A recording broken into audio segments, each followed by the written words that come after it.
من باور کنید یکی هیچ در همین خیالم نبود که من قدی شما یک صحبت‌های شما رو من بسیار وقت گوش کردگیم، بسیار وقت تحلیلات و تحلیل‌های بسیار جاندار حقیقی و بچه‌ها قطعی هم یک فرزند صحبت می‌کنه بسیار شما رو وای می‌کند گوش می‌کند بعد اینا بینه استاد در همین دههای دوردست آدمی که نواروی ما را گوش کنم بخدا ما خجالته ما با واسطه آینه نیلگون تماشا میکنیم برآمدهای شما را بعد با واسطه اینترنت برآمداتون رو گوش میکنیم وقتی که شما برآمد میکنید تحلیلات من بسیارتر من گفتم که زبانشی هستم همین تحلیل‌ها را بسیارتر اهمیت میدیم که همین تحلیل‌ها با حیات چکلن فکر میکنن بعضا آدمایی هست که هر خیلی گپ میزنه که تحلیل شما رو من راستی گپ بسیار محقولن پسندن شایستن چی موضوعهای شما مخصوصا در یادتان داره که گپ زده شما همین از که خدی در نظر درباره کنفرانس آموزگارا بود در همونجا درباره در خوجان بودن بخوری با معارف همونجا که شما برآمد کرده درباره قوای بزرگی آموزگاران که همچون یک راهنما یک چی بگیم یک قوایی که جهنت میتوانند که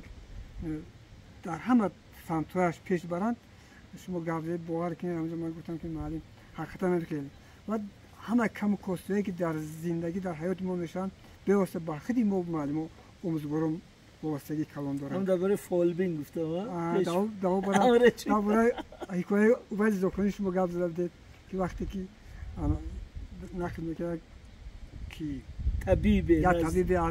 نزد گلستان میگذاشت که روش اون طرف میگردون بعد ازش پرسیدن چه احیا کردید و میگه که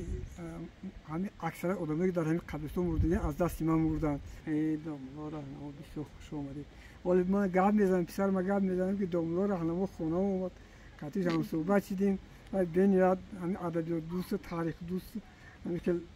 همین چیزا رو وای میکنند کجا دست پسری شما پسر ما در روسیه ای سای کره هم روسیه کار میکنه میاد همینجا با چورتنگه دیگه رو برای کسلی بیماریمو برای همین زندگیمو با چند وقت نیست با گشته همون میاد پای کار زندگیش مردمی همین دهه حالی کتاب شعر ادبیات میخوانن من باور نداشتم که همین که هر یک آدمی هست که یک جور شعر میگه یک جور سخن میگه میگن که خیلیت که همین آدمای ما در همین وقت رایدن از فرهنگ از ادبیات دور نبودن چون که کوهستان این همین مکان علم و دانش است سخنهای بود معرفت بودن در کار علی سخنهای قدی کوچگی از این دشنام اینا یکم کس به جای نمیرسند هر مردمی که آبرو دارد از همون فرزنداش از همون دانشمنداش از همون دورند سلامت باشه شما خدمتتان کرده یکو برای خلق وطن خدا خواهد خدا من خیلی متاثر شدم که در همین دهه دوردست شما اینقدر آگاهه با بخصوص صحبت‌های من گوش میکردید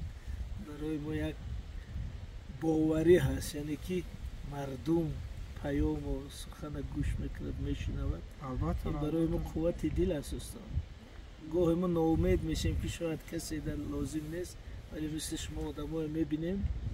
بعد میگیم باید دوام داد باید دوام داد تشکر شما رنجک کردید این کریستانی دوردستی ما آمدید بسیار شما باز بارها بیاید خانه ما باشیم نباشیم در خانه ما برای شما شده من این صحبت با پسرمون میرسونم که ما همین روز باور کنید نمیدونم چکلی همین روزی که در حیاتون یکم بار تولد شدم یا که یکم بار اینستیتوت ختم کردم یعنی خرسند شدم از این بخوری ای سلامت باشه هنو رئیسا اشاره دارن که بیایه اگر بروه